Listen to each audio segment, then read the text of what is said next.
Welcome to our KPC Daily Devotional.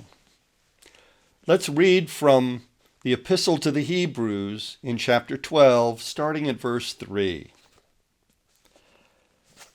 Consider him, that's Christ, consider him who endured such hostility against himself from sinners, so that you may not grow weary or lose heart.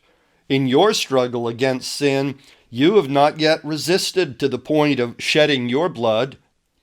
And have you forgotten the exhortation that addresses you as children? Namely, from the Old Testament, my child, do not regard lightly the discipline of the Lord, or lose heart when you are punished by him. For the Lord disciplines those whom he loves, and chastises every child whom he accepts. So endure trials for the sake of discipline. God is treating you as children. For what child is there whom a parent does not discipline? If you do not have that discipline in which all children share, then you are illegitimate and not his children. Moreover, we had human parents to discipline us, and we respected them.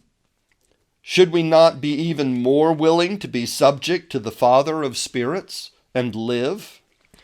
For they disciplined us for a short time, as seemed best to them, but he disciplines us for our good, in order that we may share his holiness.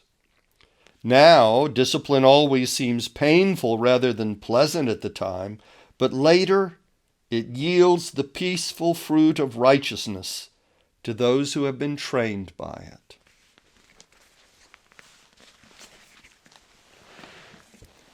Today, we're hearing from my second collection, Your Inner Dog, Finding Your Place in the Human Pack. Tummy rubs. Our dogs crave attention constantly. Never get enough. The smaller dogs take turns, more or less, trying to get up into my lap. Cheyenne, the white lab, will rub up past me, then back up and wiggle for butt scratching. Big old yellow lab Belle will force her nose under your elbow, then jerk your arm until you finally pay her some attention.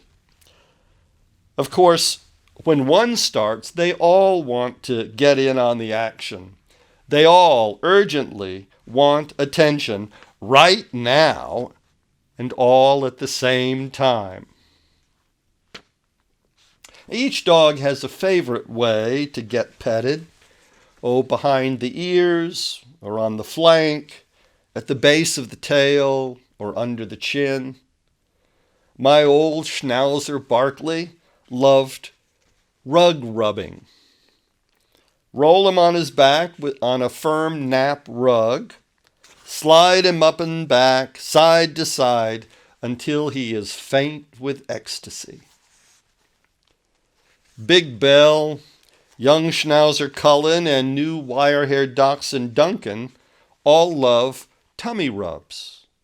They'll throw themselves on the floor at your feet, spread-eagled, for you to tickle their tummies with your fingertips. The softer, the better. A minute or two of tummy rubs can even lull them to sleep. While I'm rubbing their tummies, of course, I see fleas. None of them like for me to hunt fleas, although most of the dogs suffer through it patiently. I know that the more fleas I can get rid of now, the fewer there will be later, and the more comfortable the dog will be. A moment's unpleasantness now will yield a more contented animal later, whether they understand that or not. Now, Duncan does not understand it. He squirms and wiggles, even tried to bite me when I hunt for fleas on his tummy. He wants the warm, gentle tummy rubs, but not the annoyance and discomfort of flea hunting. It makes it harder to reduce his population of parasites. He scratches more and he reinfests the others more quickly. Now, we all want God's tummy rubs. You know, those moments when you feel warmly loved, those flashes of insight when everything falls into place, those instants when you feel connected. Each person has his or her favorite way that they've experienced or at least wish to. If it were up to us, life would be like that all the time. Come on, God, petting and tummy rubs for everybody all the time. However, we have fleas. Maybe not literally, I hope, but figuratively. We're bought with a price and redeemed through the sacrifice of Jesus on our behalf. Our sins are covered by his death on the cross. We are adopted and given a new home. But you and I are still crawling with little vermin.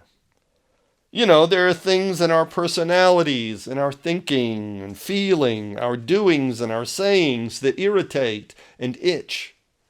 Parasites that suck the joy out of our lives. Some are sins.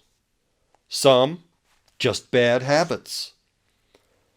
But they displease God and make life uncomfortable and unmanageable. Left alone, they multiply and take over. 1 leads to 10, and 10 lead to 100. When we are infested, body and soul, we spread them to others around us. God won't just give out spiritual tummy rubs.